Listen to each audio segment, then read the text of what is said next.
Entrevista. A militância petista não conseguiu consenso em torno de um nome para comandar o partido a partir do próximo ano.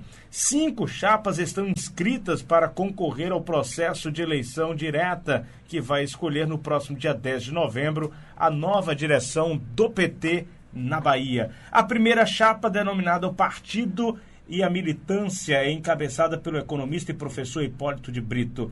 A segunda tem como candidato secretário estadual de organização do partido, Everaldo Anunciação, que disputará o processo eleitoral com o lema Partido de Lutas e de Mudanças. A terceira chapa, Partido Mais Forte, é encabeçada pelo vice-presidente da Associação Baiana de Imprensa, o jornalista Ernesto Marques. A quarta chapa é liderada por Wanderson Pimenta, estudante de Direito da UFBA, que tem como slogan Militância Socialista incendiando corações e mentes. O quinto candidato à presidência do PT é Lourival Tranquilo, integrante do Diretório Estadual, que concorre aí com a chapa Constituinte Terra, Trabalho e Soberania. Hoje trouxemos aqui o candidato Ernesto Marques, vice-presidente da Associação Baiana de Imprensa, jornalista. Prazer imenso tê-lo aqui no Força do Povo. Jornalista e radialista. E radialista também. Esse pleito promete ser um dos mais disputados em 2013? Com certeza. Está cada vez mais quente a disputa. Nós estamos levando esse debate, essa reflexão sobre o partido. A militância quer muito fazer essa discussão, essa reflexão sobre o que tem sido esses anos nossos no governo, sobre os desafios principalmente, né? O que é que está colocado para o PT daqui para frente.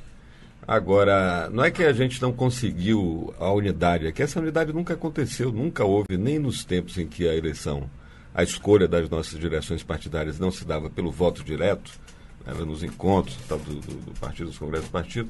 Nunca houve esse consenso. O PT sempre foi caracterizado por uma diversidade interna, por uma disputa interna muito vigorosa.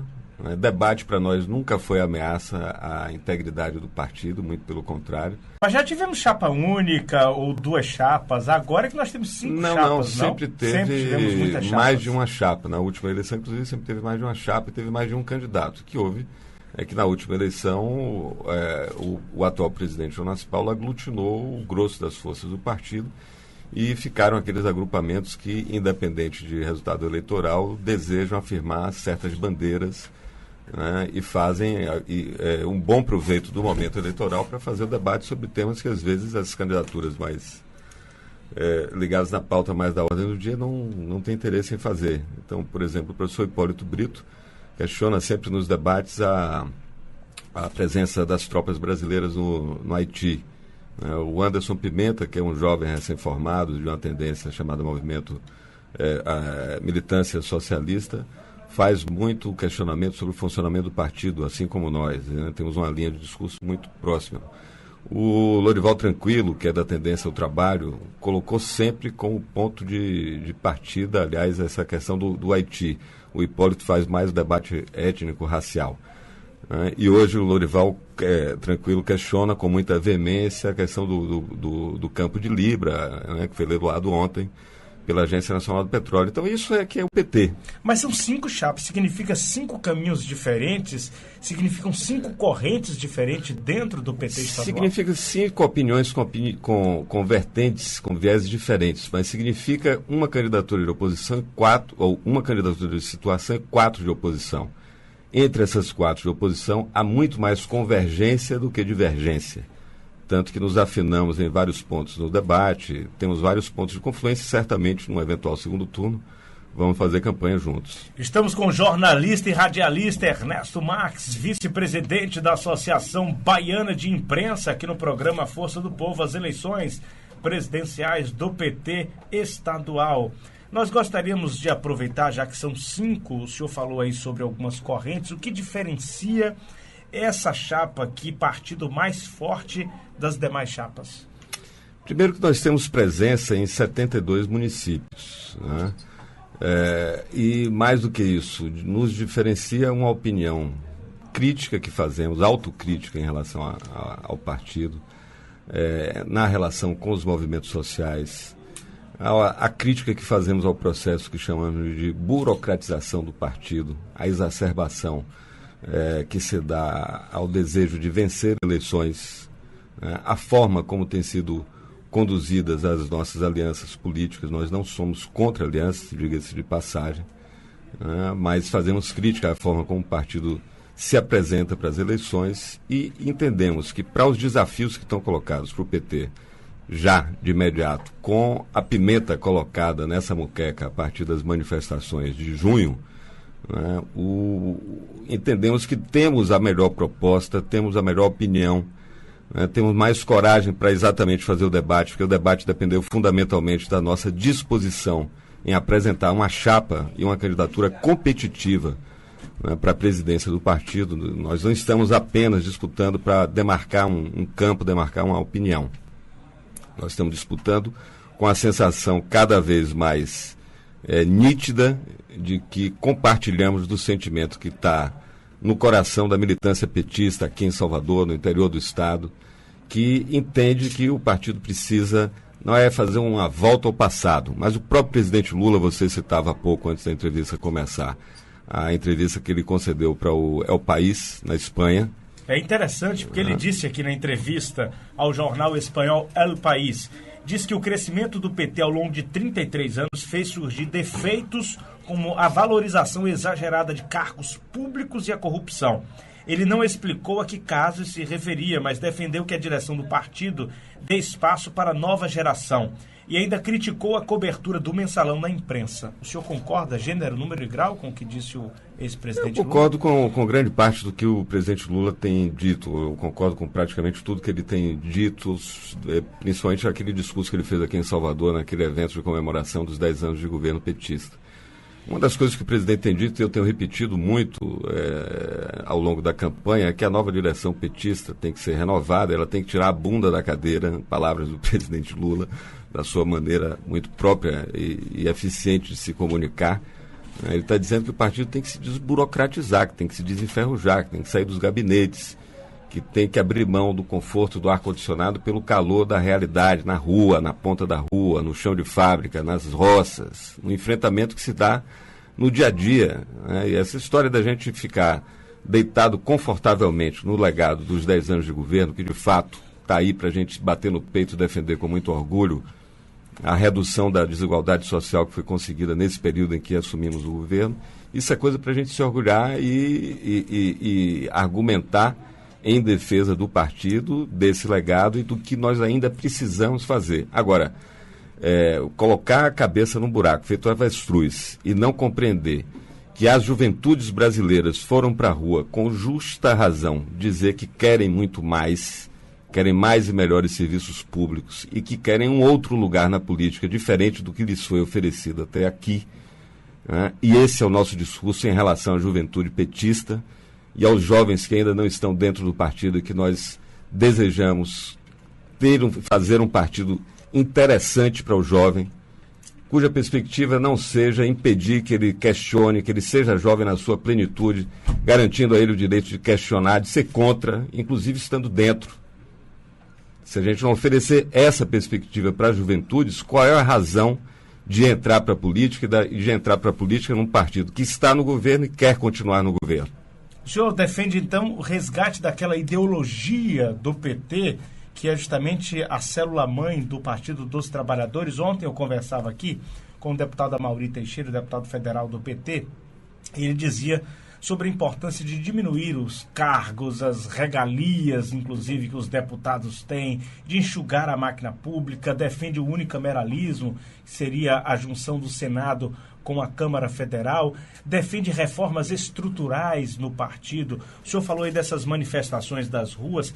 Esse cenário fez o PT refletir sobre essas mudanças estruturais no partido e no país?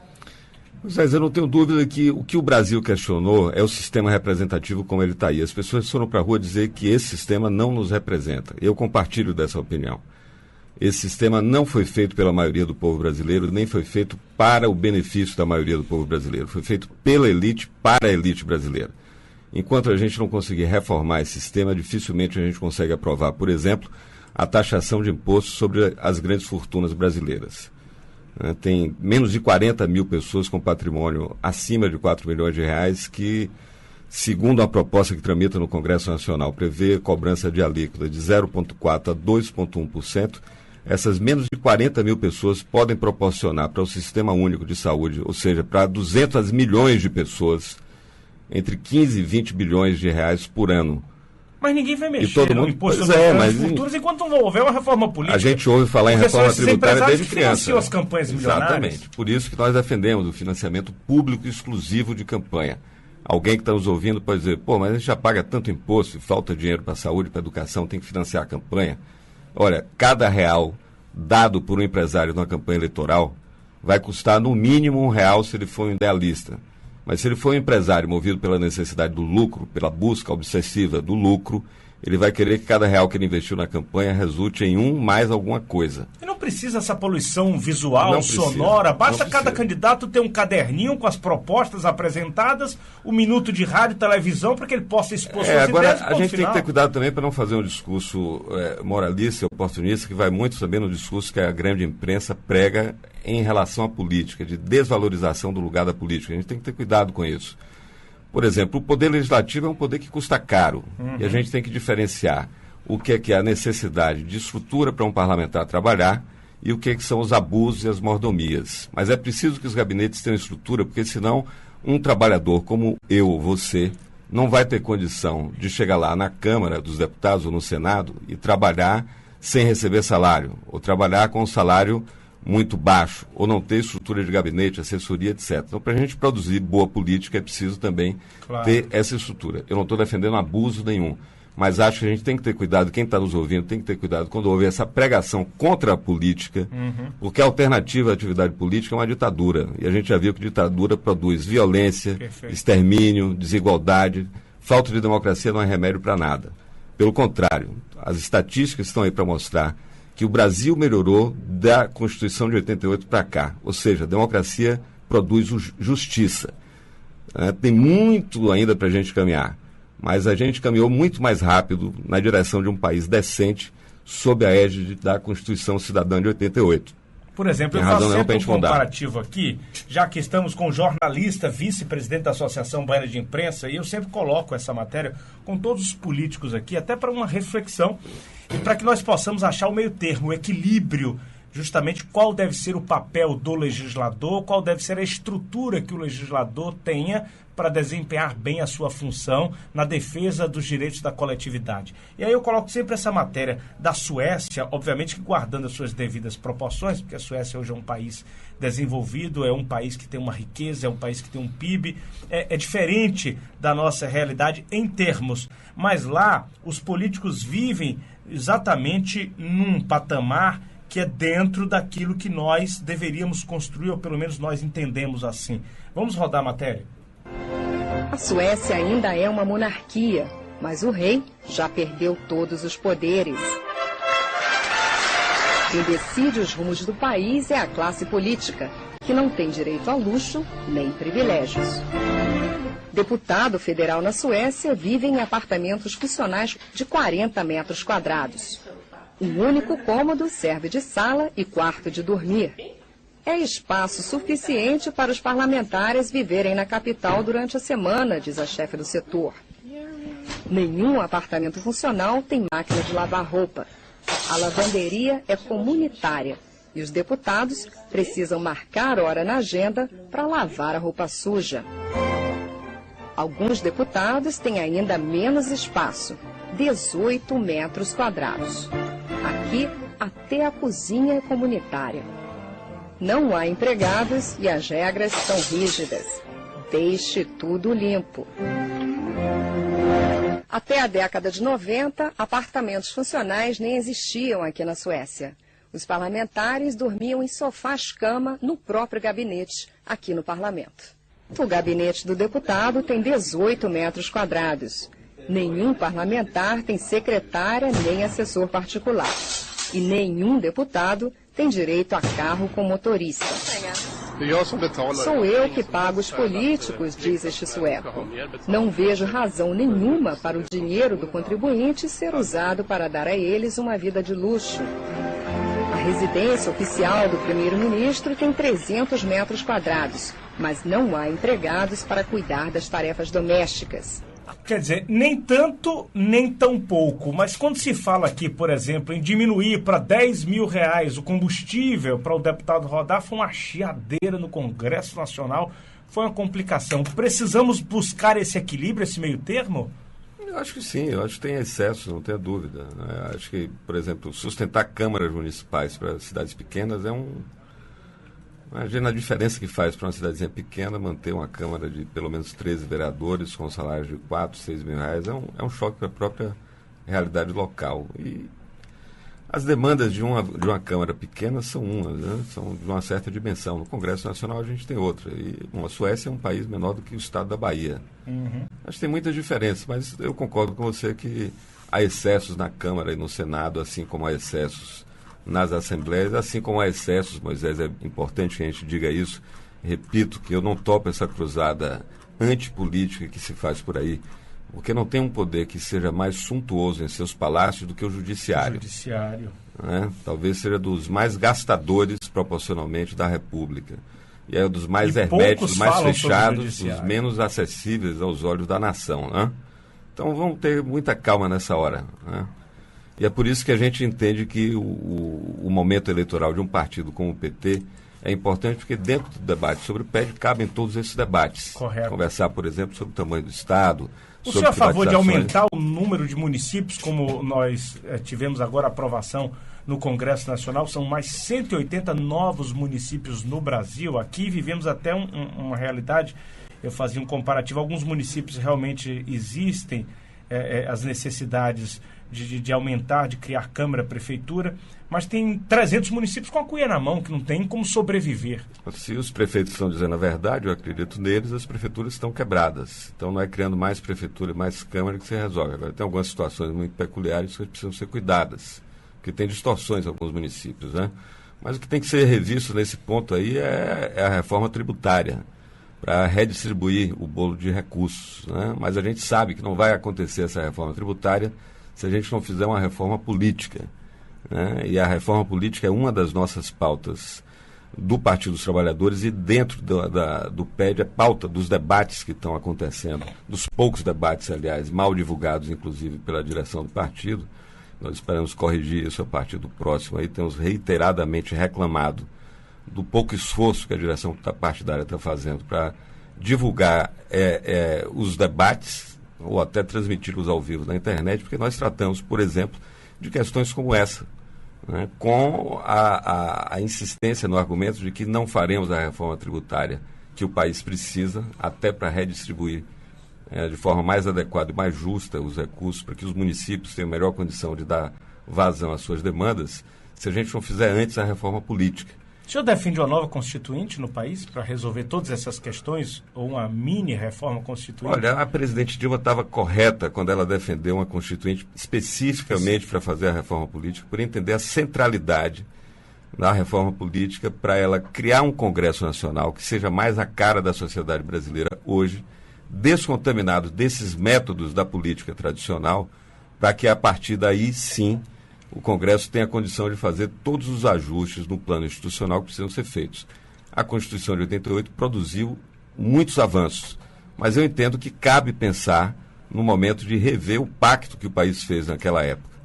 Né? Assim como nós, petistas, devemos refletir sobre a Carta ao Povo Brasileiro, feita para dar segurança, dar tranquilidade, acabar com o pessoal que tinha síndrome de Regina Duarte, né? Gente que tem medo de debate, que tem medo de discurso, né? Para dar tranquilidade.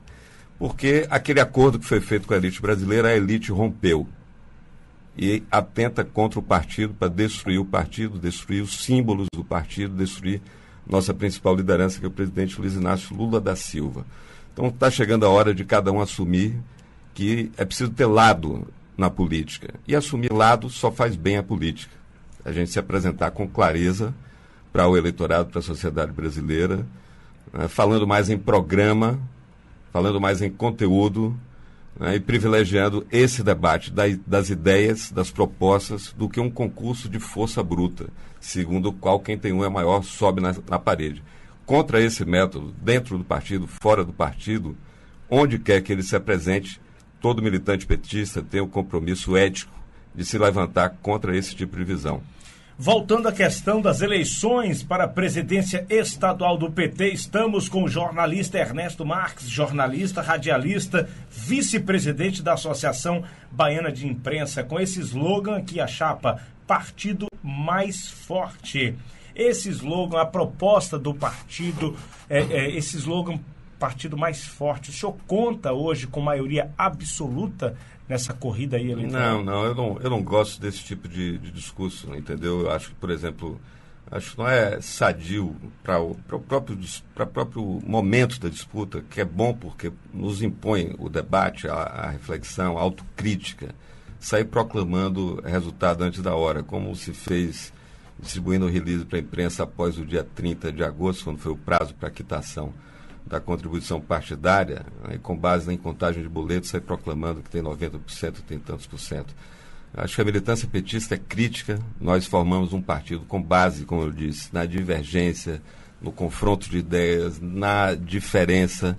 Às vezes, como eu disse, até no calor da disputa, até saímos na porrada algumas vezes.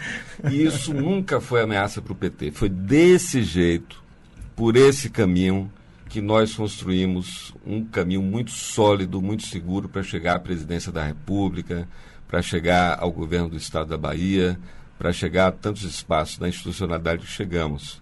Fazendo política desse jeito, de forma militante, como o presidente Lula está sentindo saudade. Ele está vendo que o inchaço não significa crescimento.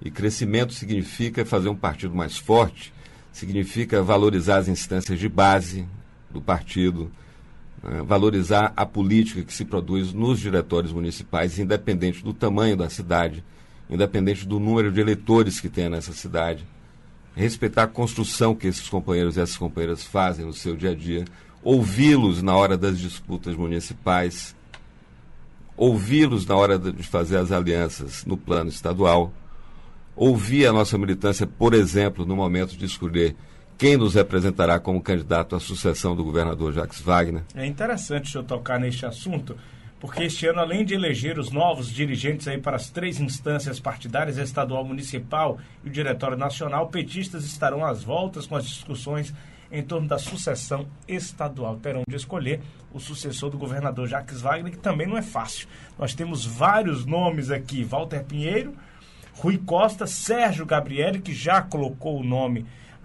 inclusive já lançou a pré-candidatura. Nós temos aqui Luiz Caetano, me parece que desistiu, mas vai e volta, ninguém sabe se vai manter ou não. Quer dizer... se você quisesse ampliar essa lista aí, você podia, porque tem mais nome no PT. Vai para o bate-chave. Tem mais nome, um partido que tem um prefeito como Guilherme Menezes, né, que a gente tem que, como diz um amigo meu, arrastar chinelo quando fala de Guilherme. É um homem que está há 14 anos em diversos mandatos à frente da Prefeitura de Vitória da Conquista, nossa segunda maior cidade do interior da Bahia, a cidade nordestina que mais cresce no interior do Nordeste, onde em 10 anos o PIB evoluiu 340%, a cidade que planeja o seu crescimento, que vai construir uma avenida nova, já prevendo transporte de massa para quando a Conquista estiver chegando perto de 1 milhão de habitantes. Orgulho para qualquer petista aquilo ali. Então, quem tem um prefeito como Guilherme, se quisesse colocar na lista dos pré-candidatos, nós teríamos um grande nome, um administrador vitorioso, um líder político vitorioso, que ofereceu, além de boas práticas administrativas, de boas experiências de gestão, de tecnologia social, como Conquista Criança, o Banco do Povo, etc., a política de Vitória da Conquista proporcionou para o governador Jacques Wagner vários dos principais quadros que estão trabalhando diretamente com ele. O senhor defende a entrada dele também nessa sucessão? Não, eu estou dizendo que tem esses 3 candidatos ainda na frente, tem Caetano, que tem toda a legitimidade, se quisesse a lista podia aumentar.